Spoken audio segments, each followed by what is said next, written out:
Ողջունում եմ ձեզ, հայրենակիցներ ջան, ես ուզում եմ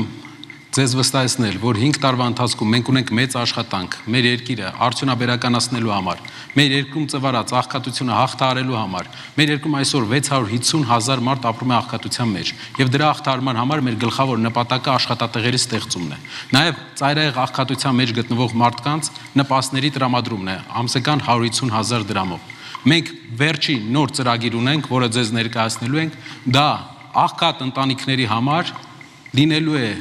էլեկտրականության վճարի եւ ջրի վճարի սուբսիդիա եւ աղքատ ընտանիքները 0 դրամ են վճարելու էլեկտրականության եւ ջրի համար։ Շնորհակալություն բոլորին, իմացեք, որ դա արվելու է համ պետական, համ մասնավոր միջոցների համակեցության արդյունքում եւ մեր հայրենակիցները հնարավորություն այլևս չեն